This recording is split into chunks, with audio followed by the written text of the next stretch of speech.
To have good health, we must have good fats in our diet and eliminate bad fats. So I'm going to literally give you a list of, these are bad, please don't eat them. If you've got them in your house, chuck them out, don't buy them again. If you haven't got these, buy them. If you have them, eat more of them, okay? But it's a requirement for health. Fat is a requirement for health. You cannot be on a low-fat diet and be healthy. I mean, there's so many reasons. I've got a whole talk I do purely on fats, and I spend most of that talking about saturated fats. I can't go through all the science here, but I can promise you I could spend an hour just saying why we need fats in our diet. But in relation to this talk, you will not stabilise your blood sugars, which will affect your weight without fat. You will never feel satisfied. You'll always be hungry if you don't have fats. What are low-fat diets notorious for? Hunger, because your body says it needs it. People eat so many meals a day. People are snacking 5, 6, 7 times a day because they haven't got enough fat to make them last. A patient I have at the moment was on the plane, and the food was really rubbish. So he went, do you know what, I'll leave it and I'll get something when I land. So he went an extra 5, 6 hours before eating. Because he eats well, he was able to do that. Most people wouldn't. They'll be waking up with the shakes and things like that through blood sugar handling. But whenever I talk about fats, there's this fear of cholesterol, okay? This unnecessary phobia of cholesterol. It's a misguided information. So many more doctors, I mean thousands upon thousands, are saying this was basically just misunderstood, blown out of proportion, and has caused deaths and has harmed people, and it's becoming more aware. But there's still that lingering fear in people. You must understand, cholesterol is there to protect you. It is not there to harm you. Okay, so it's an antioxidant. It's to repair your body from any sort of trauma, infection, inflammation. So if you're experiencing gout, or you've had any form of cardiovascular disease, or you put your back out, or you've, I don't know, your little one's been coughing all over you and you've got some sort of infection, your cholesterol should go up. And if it doesn't, I'd be very, very concerned. A lot of doctors, they'll talk about the dangers of low cholesterol, because low cholesterol means your chance of getting cancer goes up. If you just ask your GP, is it true that every point you artificially lower my cholesterol, you raise my cancer risk? They'll go, oh yeah, definitely, because we know it needs to repair ourselves. So there's lots of debates of what is a healthy number.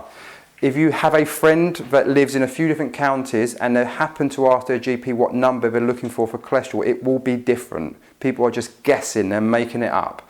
But it's extremely well researched, and they show actually with age our cholesterol should go up. Now I believe very much we're only as old as we allow ourselves to be, but there is a biological process of aging, of course. So as you get older, your body can't make as many antioxidants, the cells don't work quite as well, so your body produces a bit more cholesterol to take that load. It's very logical. You know, if you was in A&E, you probably would be taken off your statins. It's very, very important. There's so many complications. I mean, if you said to your GP, is there such a thing as statin-induced dementia? They'll go, oh yeah, we know about it. The reason being, the brain's made predominantly of cholesterol, it breaks it down. So we need cholesterol. Now, interesting enough, cholesterol is actually serum cholesterol, which is your blood cholesterol, is manufactured by your liver. Very little of that is actually from your dietary food intake. As you see when we come to it, cholesterol is only in the animal fats. There's no cholesterol in coconut oil. Okay? It's not an animal, so it's only in animal fats. So surely a vegan is therefore on 100% cholesterol-free diet. Why do they have such high cholesterol levels? Because the foods they're eating are throwing their blood sugars out of control. It causes a huge amount of inflammation and damage to essentially their internal circulatory system. So their liver produces all this cholesterol to try to break that down, to protect it. So your cholesterol levels are linked to the level of trauma, infection, and what your body is needing to do. So if your cholesterol is going up, your body is trying to protect itself. Now, let's say your cholesterol is like that, and it's not because you've started doing a bit more weight training, or you know, your sleep's a bit off because they're digging up the road, or you're a bit of stress in the family, so it's in that normal range, and it goes up, and there really is no reason for it. We can't say it's because you've got gout at the moment. We can't say it's because of X, Y, Z. Then I would say you need to have a whole bunch of other investigations, because your body is clearly sending a lot of emergency signals to you. It's trying to do something, and you often find people have an underlying other pathology.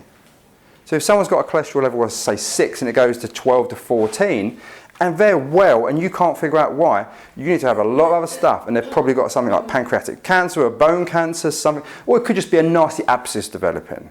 But there's a reason it's gone through the roof. And to blame the cholesterol for that is harmful. If you're on the verge of having a heart attack, the cholesterol going up is what probably prevented you having a heart attack or a stroke. Okay, so it's a protective mechanism. So Sherry Rogers says cholesterol is absolutely essential for human life. Cholesterol is an antioxidant which protects and repairs our body from inflammation, trauma and infection. It's like the emergency services responding to a distress call. Firemen, you know, correlation does not mean it's cause. Yes, you will see a lot of firemen near fires. It doesn't mean they cause it. You will see cholesterol near sites of trauma and infection. You will see it near arteries which are calcifying up. The cholesterol is going to try to break that down. So it's correlation doesn't mean it's cause, okay? The French have low incidence of heart disease. I've never heard correlation, maybe it's speaking French. It's just correlation, right? But when I say that, when people, I always get someone put their hand out and go, but my doctor said there's good cholesterol, bad cholesterol. They're not even referring to cholesterol. There is LDL and HDL. And neither are cholesterol. They are what move cholesterol. Cholesterol doesn't swim through the blood like a tadpole. It has to be carried around by protein and fatty molecules, which we call LDL and HDL. So LDL, low density lipoprotein. Lipo means fat, like liposuction.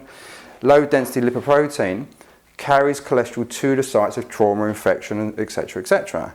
And HDL takes the same cholesterol molecule. So they say this should be low, this is your bad cholesterol, and this is good cholesterol, good. It's neither. They're neither. They're not good or bad, and they're not cholesterol. High density lipoproteins take cholesterol back to the liver to be cleaned, reprocessed, and used again. Okay. So if you're diabetic, of course you're going to have higher cholesterol levels. High indicates there's something wrong, but they are going to be higher. Of course they are. Your body's trying to protect itself from the damage of insulin. Insulin is very corrosive. Insulin furs up arteries. Insulin will shorten lifespan. So cholesterol will try to protect you from that. Okay? So if your cholesterol is rising, your body is trying to protect itself. You must know why your body is doing that and not blame the good old cholesterol trying to help you. And do not fall for the LDL, HDL nonsense. Okay? These are your bad fats. So vegetable oil is a very, very bad fat. Soybean oil, rapeseed oil, canola oil, all your cooking sprays, low calorie sprays. They are that bad. And I'm not being sensationalist with this, if they're in your house, I would recommend as soon as you get home, chuck them away. Don't sort of wait till they're used up and buy them. Chuck them away. They are harmful. It's basically cancer and heart disease and diabetes and in a jar. So I'd much rather choose to have some junk food than have this in the way we eat. All forms of margarine, all your spreadables, your low-fat foods. When people say don't have fatty foods, don't have deep-fried foods. It's fried in vegetable oil, which is that. It's deep-fried bad fats, okay? All your mass-produced meat will have damaged fats in there. So I say eat the fat on the meat, if it's good quality. If you're at, I don't know, you get this sort of meat, cut it off, okay? Now, it's pretty obvious about things like cakes and biscuits and stuff like that. It's all damaged fats. That's pretty obvious. Even the damaged fats and crisps. So, parents get a lot of schools say you can't take crisps to school. Well, why should you? It's really bad. You can have some crisps, but don't have them every day. Do you know what I mean? Why have that? It's not something you should have all the time. And all I say, the breakfast cereal and the sort of rice cakes. So these are the bad fats. So if these are there, I'd strongly recommend we eliminate them. Every meal should have a source of fat. If you're looking to regulate your blood sugars, if you're looking to normalise your blood pressure, if you're looking to lose weight, you must have fats in there. And actually, more than most people think. So every meal must have that. So there's several classifications. I keep saying that over and over again. It's got to be quality. So you can't get fake butter where it's dyed. Yellow dye number 3 is one of the most common food dyes. Really bad for you. It shouldn't be in butter. You can't have anything which is processed. You've got to know where the chickens come from. It's got to be good quality. So you either know the original source or things like I say, it's organic and free range, so you can trust it if you don't know the source. So these are a healthy fat. So there will be 3 main classifications of healthy fats we're looking at. Saturated fat, super healthy. So the most well known is probably the coconut oil and butter and the fat on the meat. So if it's from good quality meat, eat the fat. Okay, that's why it's fattier meats. They're good for you as long as they're good quality. Saturated fat means it's got no bends in it, in the molecule, so even when you melt it, liquefy it, it still maintains its health benefits. And that's why we say your saturated fats are suitable for high temperature cooking. Then you've got your monounsaturated fats. Mono means one, so one bend, means it's more vulnerable to being broken by that and turn into a trans fat, which I'll come into. So low temperature cooking is fine, or ideally raw. So Rob will account to us here, we've got a big bottle of olive oil upstairs. So if you have a salad, just have it raw, stick on everything. Some people like to grill their chicken, but they still need their fats. So they'll often put like olive oil or put a bit of butter on it after and let it melt in. So a good source of monounsaturated fats are many of the nuts, things like avocados, avocado oil, olives, olive oils. They're some of your best sources of that. So stick loads of them in. Then your omega-3s and your omega-6s come under the classification of polyunsaturated fats. Poly means many, should not be heated. Now they are protected in certain forms. Your omega-3s and omega-6s are probably the most well known. As a basic summary, omega-3s reduce inflammation, omega-6s create inflammation. Okay, it's a sort of basic summary of that. Now we should have a lot of omega-3s in our diet. Most people don't have enough. So that's why some people need some supplements with that. But if you have it in the actual oil, you cannot heat it. They are a bit more protected in things like eggs, fish, your greens, and the free-range meats. They're more protected. But again, it's got to be wild-caught fish to have your omega-3s. Yeah, it's got to be organic free-range eggs. And just, I mean, if you ever compare the difference, they're so different. So when people have got things like diabetes or heart disease, there's no reason to restrict your egg consumption. Far from it. People go, oh, don't worry, but I only have one a day. I go, you can have as many as one a day. Have as many as you want. If you want 30, have 30. I don't know if I'd want that amount, just out of preference, but you could have them. And they're good for you as long as they're from a good source. All your leafy green vegetables are very high in omega-3, reducing inflammation. And all your free-range meats, which means they're eating grass and things like that, are going to be high in omega-3s. We need a lot more omega-3s in our diet. Okay? But omega-3 oils should never be heated. Okay?